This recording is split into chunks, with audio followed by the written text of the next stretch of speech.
Aloha. Welcome to another Aloha Friday drip.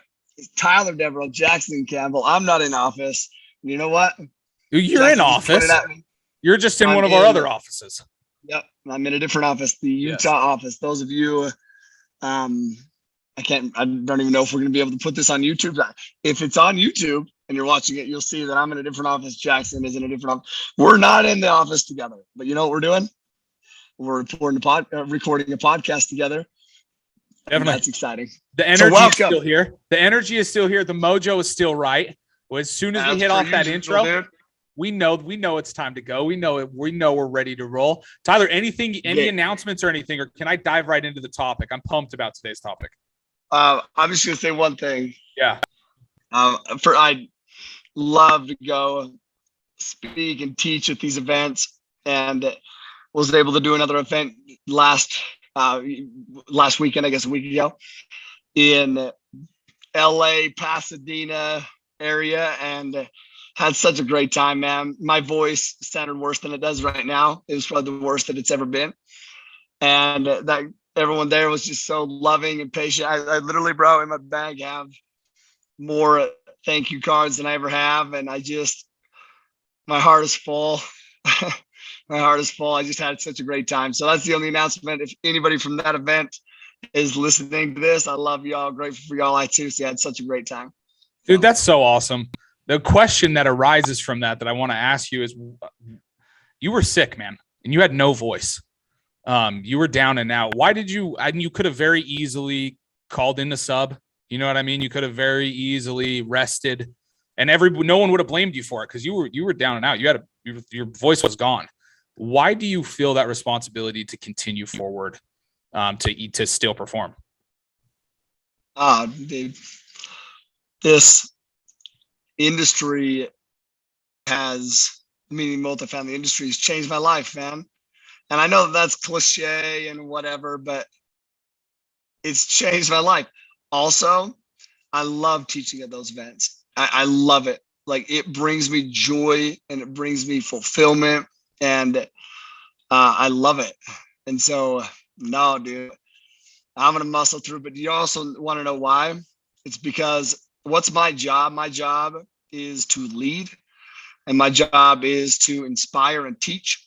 And when people see you pushing through, when they know you could give up, what does that inspire them to do? When they're having a struggle, they're having a stumbling block, it's to push through and not give up.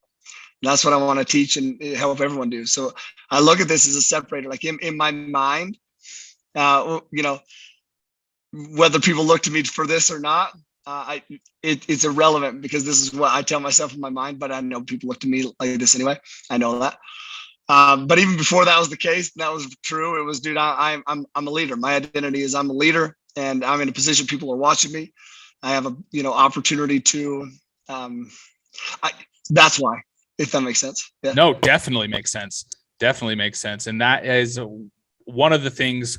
I mean, I don't need to just throw compliments at you, but that's one of the biggest things that I've noticed. Go ahead. I love it. that separates you from other leaders that I've had. Whether that's church leaders, whether that's other business leaders, whether that's other business partners.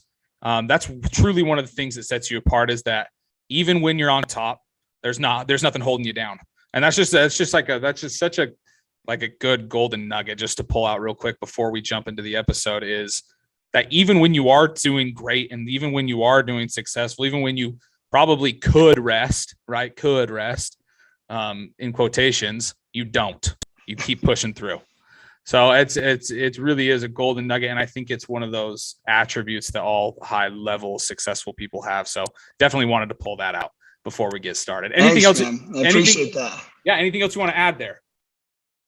No, it's just, it comes down to your purpose, and your purpose. When your purpose, we'll give up on ourselves all day, we'll go easy on ourselves all day, but your purpose, when your purpose transcends self, when it's bigger than yourself, it pushes you to do some amazing things. So there's your actionable takeaway too. Make your purpose bigger than you, and it'll allow you to do amazing things.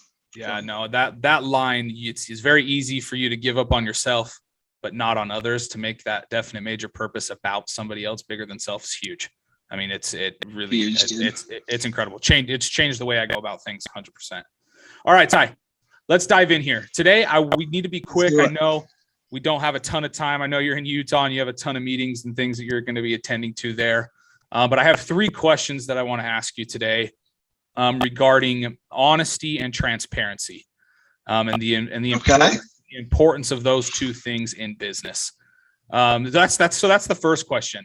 Tell me the importance of honesty and transparency in the multifamily space. Why is it so important? I think it's important it's important in I love this topic. That's a great topic, bro.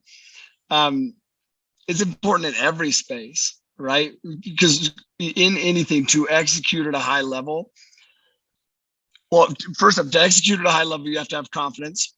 And then you have to execute, right? Confidence helps you execute, but other people need to have confidence in you too. So the best way to have confidence, it sounds crazy, right, to think about this, but like honesty, sometimes when you're, honest about great shit, good things, everything's going great, you're like, no, honestly, we're killing it. Honestly, I swear to God, we are. And that's awesome. But it's like when things are tough and things are rough and there's a trial, whatever, but you just address it and you nail it on the head. People would think that may, like, bringing that up would maybe make you feel less confident. It's the opposite of that, man, because it's your true self, right? It's truth, and you're now solution based, and you're not worrying about something in the distance. Like, are they going to figure this out? Are they going to know? Right? Are they going to find out? Are they going to know? Are they going to? Yes. But you just bring it to the forefront. We call it response blocks, where any concerns, objections, questions, whatever, to address it. And it's not that we're trying to block someone's response. I feel like I always have to clarify that. It's that we care about their concerns, questions, objections so much that we want to bring it up before they even have to ask the question. And it's because people will feel that, like I believe that most people are pretty good reads of energy. And maybe I'm wrong. Maybe people suck at reading energy, but I think I'm a pretty decent read of energy. And I'll tell you that I know my energy personally when I'm holding on to something. I believe everyone can feel it, but I can also tell, dude, when I'm teaching or, talking to someone, even individually or in a group or whatever, I can tell, like, this energy of, like, tension, like, wait a minute, there's something underlying. So I just believe that people can smell a fake, a mile away. So, like, to gain trust, you have to be trustworthy, and authenticity it's the beginning of that. And it takes courage, but I also believe that courage is always rewarded. So no, I don't know if that answers your question. I can't remember what the initial question was. The importance of honesty and transparency. That's you answered it, and even led into my second question is, okay. Yeah. Before you get into that, can we be honest and transparent?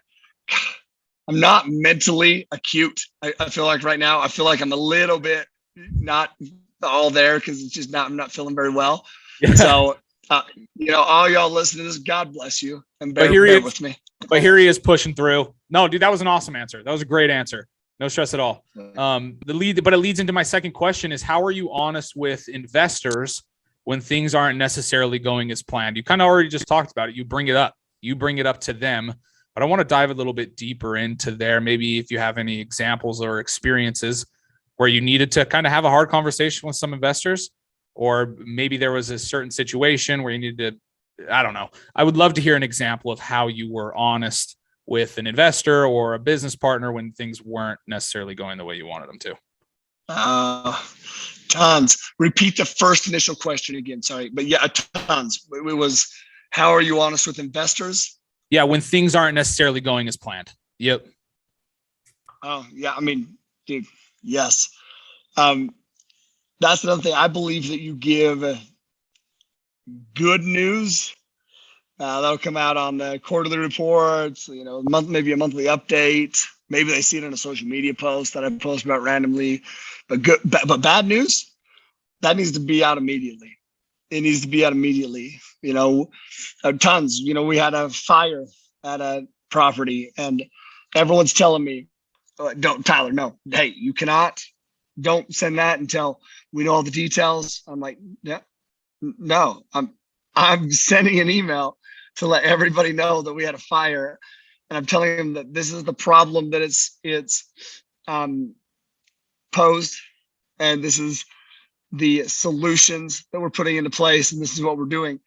Listen, man, investors don't expect for everything to go perfectly. But what the reason that they're investing with us is because they want to know that we are willing to do what needs to be done when it needs to be done, right? So once again, let's backtrack for a second. Something happens at a property, if we're talking about investors specifically, and you don't tell them about the problem, and then you fix the problem. Great, good job. It's like making a deposit at a bank, and nobody knows. Yeah, even your bank doesn't know. You just threw the thing in the machine. You didn't get your receipt, and guess what? The machine up. You didn't even get credit for it. Well, dude, you got to look at your receipt. You got to make sure. So investors, you want them to, if you're truly confident in yourself and your ability to perform and to execute, tell your investors what's going on, good or bad. Bad, when you tell them what's going bad and then you go and execute and you solve it, your worth doesn't go down. Your worth goes up.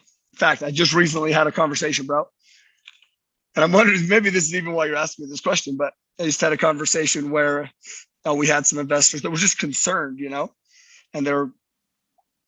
that's the last thing we ever want investors to feel is concerned. And so Ryan and I both jumped on this call and to just chat with them, to literally just be there to make sure that they felt heard, answer their questions, and let them know what was going on, right?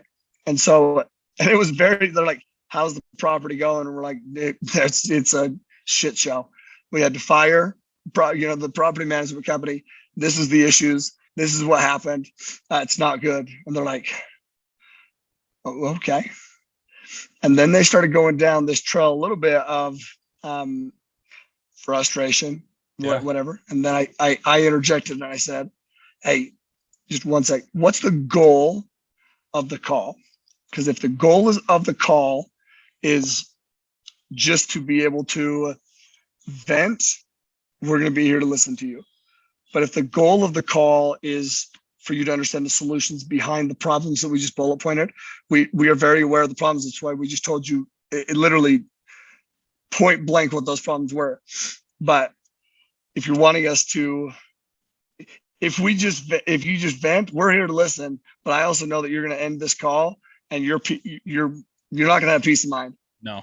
If the goal of this call is peace of mind, well, I can't guarantee you that I'll give you peace of mind, but Ryan and I would love to show you and talk to you about what we're doing, because we're very aware of what's going on. And maybe that will give you peace of mind. I don't know, because I'm not in your mind, but it'll at least give you a better shot. So what would you like us to do? God, yeah, sorry. Yes. Nope. It's a great point. Yes. And then we go in and we talk about boom, boom, boom. These are the problems.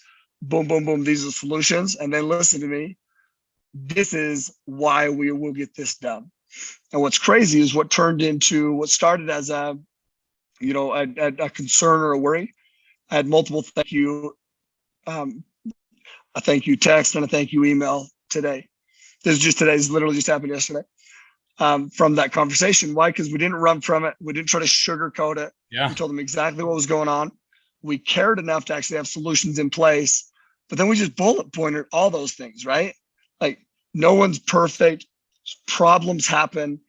I want people to invest with us, not because they think that it's going to go perfect, but because they know, more importantly to me, they know that when things are not going perfect, that's when we thrive. You want to know why? Because once again, identity, you look at identity. My identity is I thrive in chaos, like when everyone else would be freaking out. No, dude, I want to thrive in that moment. That's when I get energized weirdly, anyway. No, dude, that's awesome. That's such a great example. And I just kind of want to bullet point and bring one thing kind of back to the forefront that you didn't mention, is that when you do this, right, you said right just now, investors don't always expect for the properties to go perfectly. In fact, they never expect for it to go perfectly. right? They know it's Never. not going to go perfect. But then you come on and you address those issues and you talk to them about those issues so that you can get that peace of mind. But it also is a huge trust thing at that point. Wow, these guys came to me and were very honest, told me exactly what's going on and how they're going to fix it. You often talk about how multifamily real estate, how really any business is relationship based, and how Yep. building these relationships with these passive investors and these partners is so important. And one of the greatest ways to build trust with people is to be honest and transparent. Yes. And to be able to address those things with them and have those honest, hard conversations that need to be had. Because I can't guarantee, because I don't know what these investors will do moving forward, but I have a pretty good idea that they'll reinvest. I have a pretty good idea that they will reinvest 100% confident.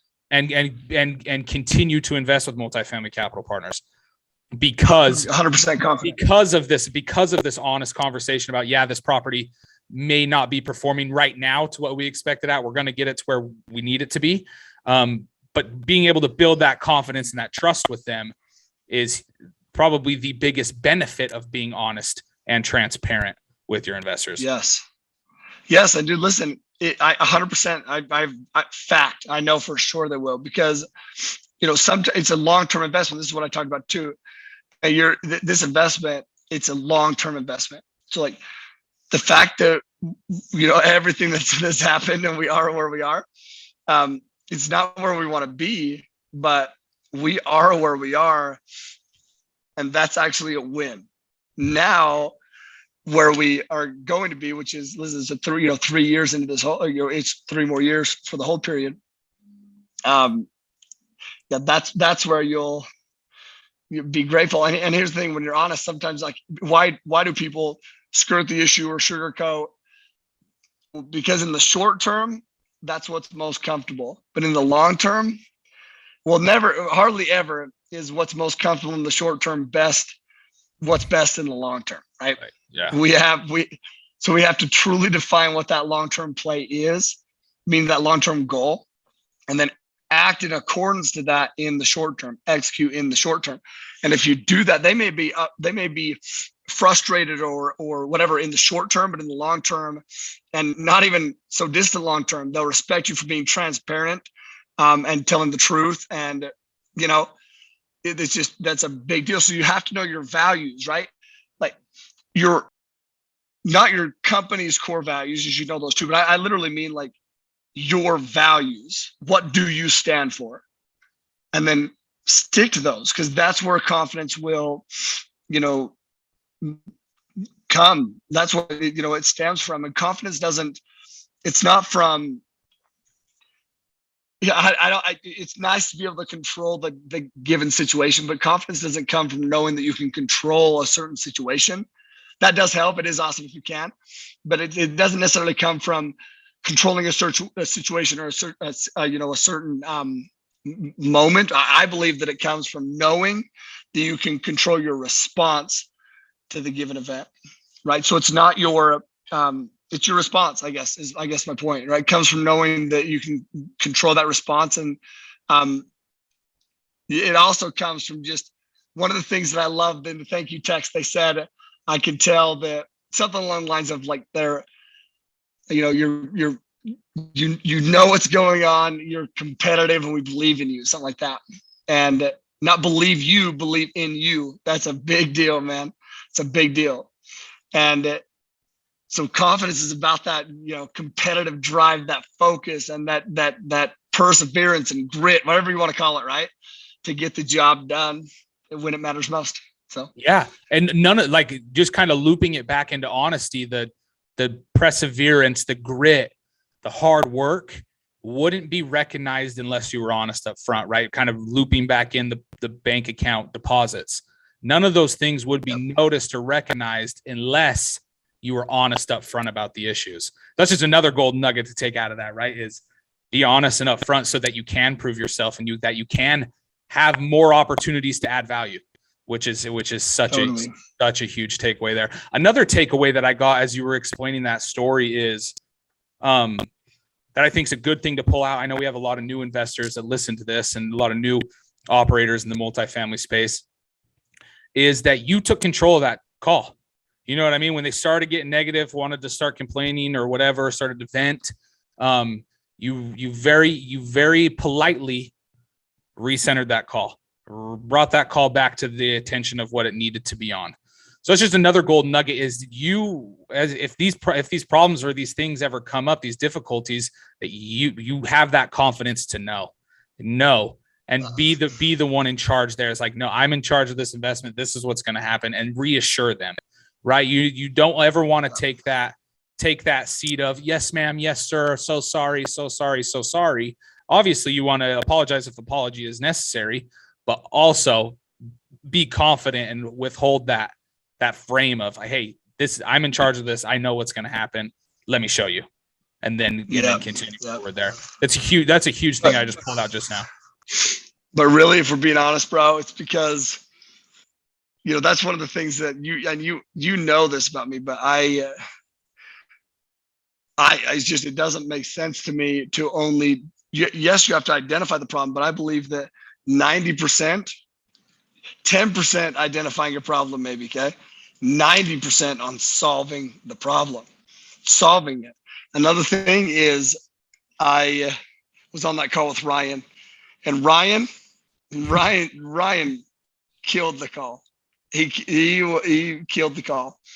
And which means what I mean by that is I just sat there and was like, yeah, what he said. Yeah, no, seriously, what he said. So I had to chime in somewhere, provide value somewhere, bro. That's where I pitched in. Ryan just took it and ran with it. He killed it.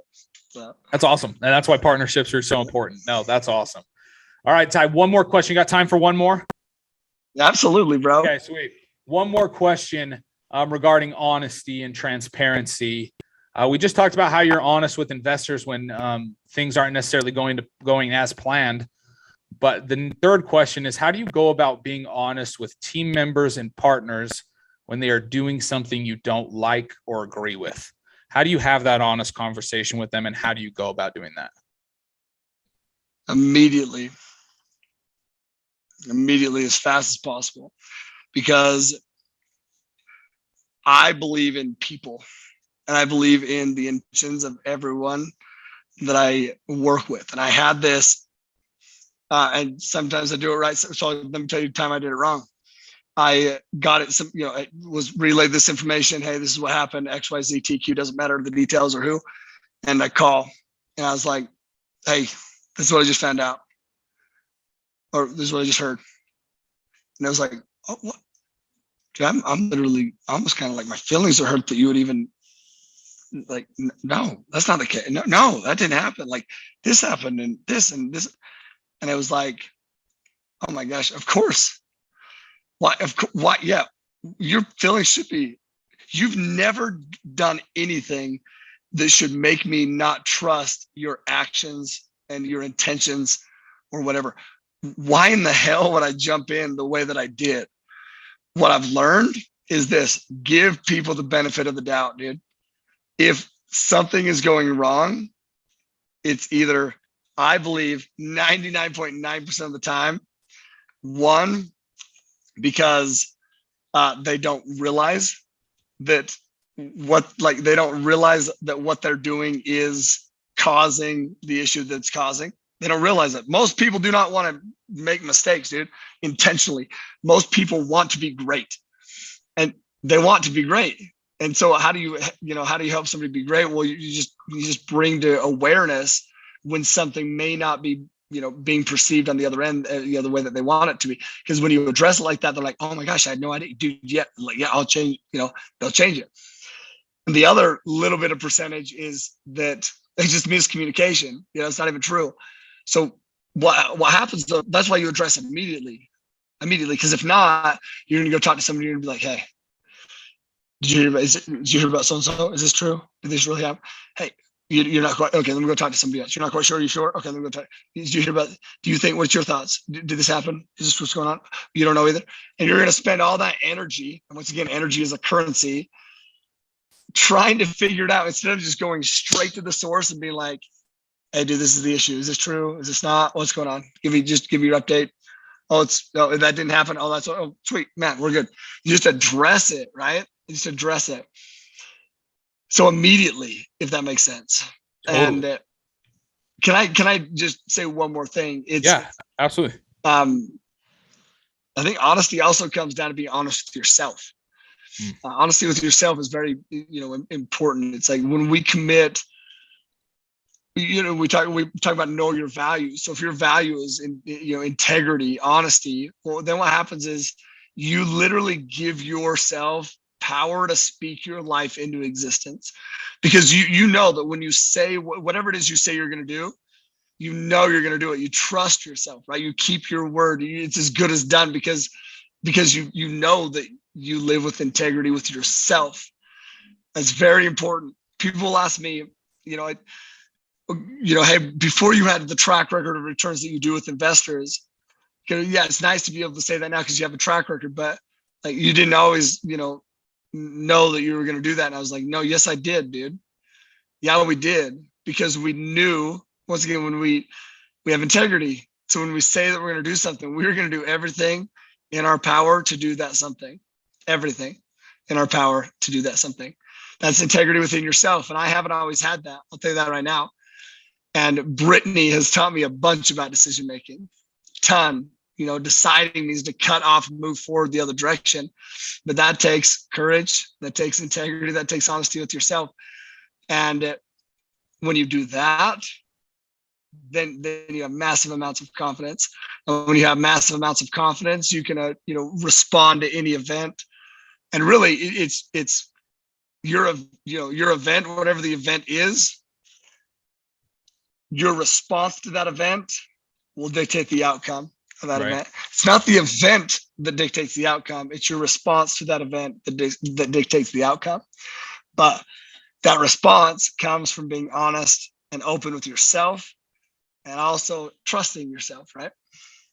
No, man, that's so huge. And just another golden nugget to pull out of this podcast is if you're not being honest with yourself, you're going to have a really hard time being confident and honest with those that you need to be. No, I can only testify to that as like personally, my personal experience with it is when you are being honest with yourself, it's so much, you literally speak your life into existence, and it just makes being honest elsewhere so much easier. When you're honest with yourself and what you can and can't do, what you do and you don't know, just being honest there is so huge. And it's actually right in line with the Hawaiian value today. As we wrap up here, I'm going to say one more thing before you dive in. Is that cool? Go ahead. Yeah. One more thing is the it is in line. I was just thinking about this as you were saying what you were just saying, but it's in line with ownership. If you just own what it is, because I had an experience recently where, a team member, did make some mistakes, and we knew, dude. So it was like, hey, did this happen? We already knew. Well, this and this, it was just skirting in front. Like, bro, holy shit. Look at the energy that has been put into skirting. You're right. It happened. Dude, great. What would you do different next time? XYZ, awesome. Let's move on. All I need to know is that that this is what went wrong, that you recognize that it was wrong, and that what you would do differently the next time. Or how to correct it. That's all I care about. Yeah. Yes, you know how to correct it. I don't care that you did something wrong. Shit, I do things wrong every day. I probably do more things wrong than I do things right. But I want to identify what went wrong so I know how to correct it. That's all I care about with you too. If I'm continually worrying and wondering, do you know, and are you going to continue to make those mistakes? Well, that's an issue. That's a problem. But if I know that you made a mistake, then I also know that you'll correct that mistake and you won't make it again. And that's so valuable, Oh, valuable. So I put the energy into, once again, just solving the problem, taking ownership, and don't put your energy into the problem or trying to cover up the problem, right? Just be honest with it and attack it. Yeah, don't run away from it. Get after it. Yep. Yeah. No, man, That's I it. love where this episode has gone. From honesty to ownership, it's huge. It's huge. Those two things play hand in hand for sure. The Aloha value this week, or Hawaiian value. I don't know why I want to call it an Aloha value, probably because it's an Aloha Friday episode. Anyway, the Hawaiian value this week is, correct me if you're a Hawaiian native speaker, definitely correct me if I'm wrong. Send me a DM, make fun of me. It's okay. I probably deserve it. Nana iki kumu. Hey, hold on. I appreciate you being So honest with yourself about that. He's No, say it again. Sorry. Nana iki kumu. It's a long one, but what it means I is, can't see that. I wish I could see the note, but you know what? I feel like you just absolutely slaughtered it. I thought you were going to say great. I thought you were going to say I absolutely crushed it. No, you killed it. Nana iki kumu. The translation is to know your truth and trust yourself, meaning sometimes it's difficult to trust our own instincts, but this particular Hawaiian value steers away from that doubt and promotes a strong sense of self-reliance. Right in line with what we were talking about here towards the end is being true to yourself. Be true to yourself, and it makes it so much easier to, according to this meaning, to be self-reliant. Or I love that. You know what I mean? To be able to answer these questions that your investors have, or be able to attack these difficult conversations that you may need to have with a team member or a teammate. Is if you know your truth and you can trust yourself, all of those things become a lot easier. Dude, that Aloha value or Hawaiian value is money. That's awesome, dude. I don't care how you pronounce it. I don't know if it's right or wrong. I have no idea. But dude, that's money. That's a great one, bro. I love that one. Awesome. Tyler, thank you so much for your time today, brother. I know you're busy taking care of a lot of things. I know you're sick as well. So thank you for taking this time to jump on and give us another Aloha Friday episode. I appreciate you and your efforts more than you know. You already know that though. Yeah. Anything else you want to add? I appreciate you and your efforts, dude. And the only thing that was sick is your pronunciation and pronunciation. I can't even pronounce pronunciation. So who am I trying to give shit to? Oh, dude, love y'all. Hope you have a great weekend. And as always, live always with Aloha. Peace.